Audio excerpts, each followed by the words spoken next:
بقول لك ايه يا هندسه، ويعني ايه برمجه؟ يعني ايه برمجة؟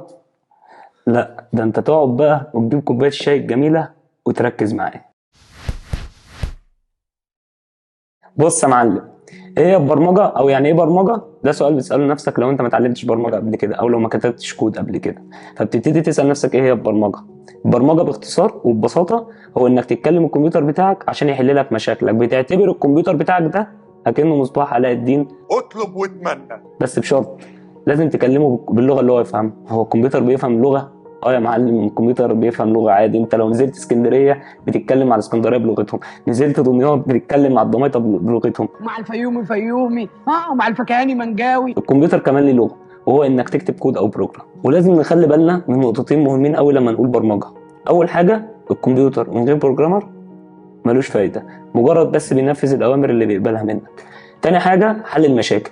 الكمبيوتر مجرد اداه معقده شويه بس مش سحريه يعني، الغرض منها تسهيل حياتنا وحل المشاكل اللي بنقابلها كل يوم. ابسطها لك. البرمجه بتشغل حسك الابداعي، مفيش حاجه اسمها صح او حاجه اسمها غلط.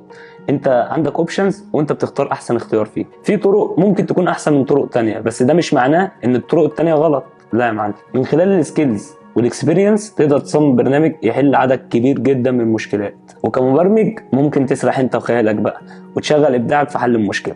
شكلك فاهم يا نصة. ابسطها لك تاني، لما تيجي تعمل برنامج بتدي الكمبيوتر مجموعه من الاوامر، والاوامر دي بيشغلهم ورا بعض بالترتيب. في البرمجه 3 كونسبتس مهمين وهم البيزك لوجيكال ستراكشرز في البرمجه. اول حاجه السيكونس، وهو انه بينفذ التعليمات اللي بيطلبها منه بالترتيب. تاني حاجه السلكشن، وهي اختياراتك وطريقه حلك للمشكله. 3 الريبيتيشن، وهو انك تعمل نفس الحاجه اكتر من مره. كده انت بقى معلم معاك الكونسبتس اللي هخليك تتعامل مع الانبوتس ومع الاوتبوتس ومع تخزين البيانات، وكده انت هتقدر تتكلم مع الكمبيوتر وهيقدر يحل لك مشاكلك. وزي ما قلت لك في الاول، الكمبيوتر ده ما بيفهمش اللغه اللي احنا بنتكلمها، لازم نديله لغه يفهمها وينفذ بها الاوامر اللي احنا هنديها له. اللغه دي هي لغه البرمجه، ولغه البرمجه مش لغه واحده، احنا عندنا لغات كتير وكل واحده ليها مزايا خاصه. وما اقدرش اقول لك ان في لغه احسن من لغه، بس في لغات بتبقى انسب في برامج معينه من لغات تانية. لكن في العموم مفيش لغه معينه تعتبر احسن لغه برمجه. احنا بقى في كوتش اكاديمي بنفضل لغه السي بلس بلس في البدايه، لانها تعتبر من اسرع لغات البرمجه واكتر اللغات عمليه. ولو كنت حابب تغير من لغه للغه تانية في الغالب بيبقى الموضوع صعب، لكن لو اتعلمت سي بلس بلس من البدايه هتقدر تتعلم اي لغه تانية بسهوله. فهمت ايه بقى يا سيدي هي البرمجه؟